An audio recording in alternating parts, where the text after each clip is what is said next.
ലോകമെമ്പാടും ഒരുപാട് ആരാധകരെ നേടിയെടുത്ത ഒന്നാണ് ജെ.കെ. റോളിംഗിന്റെ ഭാവനയിൽ പുറത്തുവന്ന ഹാരി പോട്ടർ. അതുപോലെ തന്നെയാണ് ഈ ബുക്ക് സീരീസിനെ ബേസ് ചെയ്തെടുത്തിരിക്കുന്ന ഹാരി പോട്ടർ മൂവി ഫ്രാഞ്ചൈസും. കാലങ്ങൾക്കിപ്പുറം ഇപ്പോൾ വീണ്ടും ഹാരി പോട്ടർ ഒരു വെബ് സീരീസ് ആയി HBO നമ്മളിലേക്ക് എത്താൻ പോകുന്നു എന്ന അപ്ഡേറ്റ് നിങ്ങളെല്ലാവരും അറിഞ്ഞു കാണുമെന്ന് ഞാൻ വിശ്വസിക്കുന്നു. ഏതാണ്ട് 10 വർഷത്തോളം നീണ്ടു നിൽക്കാൻ പോകുന്ന ഈ സീരീസിൽ ഹാരി പോട്ടർ സിനിമയിൽ ഉൾപ്പെടുത്താതെ പോയ പല കാര്യങ്ങളും ഉണ്ടാകുമെന്നാണ് പറയുന്നത്.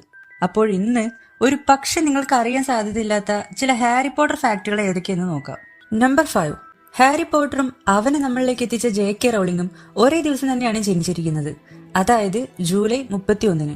അതുപോലെ തന്നെ ഹാരി പോട്ടറിലെ കോമഡി കഥാപാത്രങ്ങളായ ഫ്രെഡും ജോർജും ജനിച്ചിരിക്കുന്നത് ഏപ്രിൽ 4-നാണ്. കഥയിലെ പ്രധാന കഥാപാത്രങ്ങളായ Hermione Granger, Draco Malfoy, Neville Longbottom, Luna Lovegood എന്നിവരുടെയൊക്കെ പേരുകളിൽ ജെ.കെ. റോളിംഗ് ആദ്യം കുറച്ച് മാറ്റമൊക്കെ വരുത്തിയിട്ടുണ്ടായിരുന്നു. Hermione Puckle, Draco Spinks, Neville Puff, Lily Moon എന്നൊക്കെയായിരുന്നു ഈ കഥാപാത്രങ്ങൾക്ക് റൗളിംഗ് ആദ്യം കൊടുത്തിട്ടുണ്ടായിരുന്ന പേരുകൾ. തന്റെ അമ്മയുടെ മരണവും ഹാരി പോട്ടറും തമ്മിലൊരു ബന്ധമുണ്ടെന്നാണ് റൗളിംഗ് പറയുന്നത്.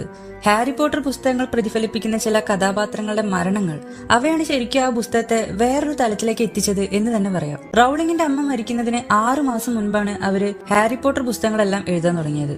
അമ്മ മരിച്ചതിനു ശേഷം റൗളിംഗ് നേരിട്ട പ്രതിസന്ധികളാണ് അവരെ ഹാരി പോട്ടറിലെ മരണങ്ങളുടെ ആ ഒരു പ്രമേയത്തിലേക്ക് എത്തിച്ചത്. തന്റെ അമ്മ മരിച്ചില്ലായിരുന്നെങ്കിൽ ഇന്ന് ഹാരി പോട്ടറും ജീവനോടെ ഉണ്ടാകില്ലായിരുന്നു എന്നാണ് റൗളിംഗ് പറയുന്നത്.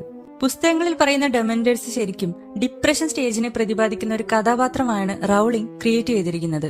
ഡെമൻഡേഴ്സ് നമ്മുടെ അടുത്തേക്ക് വരുമ്പോൾ നമ്മളിലെ സന്തോഷം നിറഞ്ഞ ഓർമ്മകളെല്ലാം പിടിച്ചെടുത്ത് ദുഃഖകരമായ ഓർമ്മകളായിരിക്കും അവർ നമ്മളിൽ ബാക്കി വെക്കുക. അപ്പോഴുണ്ടാകുന്ന ആ ഒരു തണുപ്പ് നിറഞ്ഞ മരവിച്ച അവസ്ഥ, അത്തരമൊരു അവസ്ഥയാണ് ഡിപ്രഷൻ സ്റ്റേജിൽ റൗളിംഗ് നേരിട്ടതെന്ന് അവർ തന്നെ പറഞ്ഞിട്ടുണ്ട്. Fact number 4. Emma Watson. ഒരു കാലത്ത് എമ്മ വാട്സൺ നമ്മളിൽ പലരുടെയും ക്രഷായിരുന്നു. ആക്ച്വലി നമുക്ക് മാത്രമല്ല അങ്ങനെ തോന്നിയിട്ടുണ്ടായിരുന്നത്.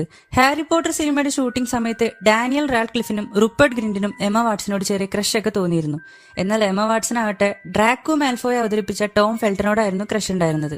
ഹാരി പോട്ടർ സിനിമകളുടെ ഷൂട്ടിങ്ങിലുടനീളം 80ഓളം മാജിക് വാണ്ടുകളാണ് ഡാനിയൽ റാഡ്ക്ലിഫ് താളം കൊട്ടി നശിപ്പിച്ചിരിക്കുന്നത്.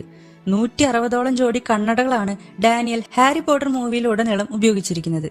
അതുപോലെ തന്നെ 2000-ലധികം തവണയാണ് മേക്കപ്പ് ആർട്ടിസ്റ്റുകൾ ഹാരിയുടെ നെറ്റിലെ ആ സ്കാർ അപ്ലൈ ചെയ്തിരിക്കുന്നത്. Fact number 3. മാർവൽ സിനിമാറ്റിക് യൂണിവേഴ്സിന് മുൻപേ തന്നെ പോസ്റ്റ് ക്രെഡിറ്റ് സീനുകൾ കൊണ്ടുവന്നത് ഹാരി പോട്ടറിലാണ്. Harry Potter and the Chamber of സീക്രട്സിലാണ് ആദ്യ Harry Potter post credit scene വന്നത്. 100-ലധികം ആക്ടേഴ്സാണ് ഹാരി പോട്ടർ സിനിമകളിൽ പ്രധാന വേഷങ്ങളെ കൈകാര്യം ചെയ്തിരിക്കുന്നത്. എന്നാൽ അതിൽ വെറും 14 പേർ മാത്രമാണ് എല്ലാ ഹാരി പോട്ടർ സിനിമകളിലും അപ്പിയർ ആയിരിക്കുന്നത്. Fact number 2. ഹാരി പോട്ടറിലെ പ്രധാന കഥാപാത്രങ്ങളിൽ ഒരാളാണ് ഡംബിൾഡോർ. ഡംബിൾഡോർ എന്ന പേരിന് ആഴത്തിലുള്ള അർത്ഥമുണ്ടെന്നാണ് പറയുന്നത്. ബംബിൾ ബി എന്നതിന്റെ പഴയ ഇംഗ്ലീഷ് പദമാണ് ഡംബിൾഡോർ എന്നറിയപ്പെടുന്നത്. ഡംബിൾഡോർ ഏതു നേരവും വെറുതെ മൂളിക്കൊണ്ടിരിക്കുന്നതിനെ പറ്റി ചിന്തിച്ചപ്പോഴാണ് തനിക്ക് ഈ പേര് കിട്ടിയതെന്ന് റൗളിംഗ് തന്നെ പറഞ്ഞിട്ടുണ്ട്. അത് മാത്രമല്ല, ഡംബിൾഡോർ എന്ന കഥാപാത്രം ശരിക്കും ഒരു ഗേ ആണെന്നാണ് ബുക്ക് സീരീസ് കംപ്ലീറ്റ് ചെയ്ത ശേഷം റൗളിംഗ് പുറത്തുവിട്ടത്. Fact number 1. ഹാരി പോട്ടറിലെ വില്ലൻ കഥാപാത്രമായ വോൾഡമോട്ട് എന്ന പേര് ഒരു ഫ്രഞ്ച് വാക്കിൽ നിന്നുമാണ് എടുത്തിരിക്കുന്നത്. വോൾഡമോട്ട് എന്ന പേരിന് ഫ്ലൈറ്റ് ഓഫ് ഡെത്ത് എന്നും അർത്ഥം വരുന്നുണ്ട്. ഫാന്റാസ്റ്റിക് ബീസ്റ്റിലെ ന്യൂട്സ് കമാൻഡറായ എഡി റെഡ്വെയിൻ ശരിക്കും Harry Potter and the Chamber of secrets എന്ന സിനിമയിൽ വോൾഡമോട്ടിന്റെ മറ്റൊരു രൂപമായ ടോം റിഡിൽ എന്ന കഥാപാത്രത്തിന്റെ ഓഡിഷന് പങ്കെടുത്തിരുന്നു. ഹാരി പോട്ടറിൽ നിറങ്ങൾക്കും വളരെ വലിയ പ്രാധാന്യമാണുള്ളത്. ചുവപ്പ് നിറം നല്ലതിനെയാണ് സൂചിപ്പിക്കുന്നത്. അതുകൊണ്ടാണ് ഗ്രിഫൻഡോറിന്റെ വസ്ത്രങ്ങൾക്ക് ചുവപ്പ് നിറവും വീസ്ലികൾക്ക് ചുവന്ന തലമുടിയും കൊടുത്തിരിക്കുന്നത്. അതുപോലെ തന്നെ പച്ച നിറം ചീത്തയെ സൂചിപ്പിക്കുന്നു. അതുകൊണ്ടാണ് ഓരോ മരണങ്ങൾക്കും പച്ച നിറം കൊടുത്തിരിക്കുന്നത്. അത് മാത്രമല്ല, സ്ലിതറിന്റെ നിറവും പച്ച നിറമാണ്.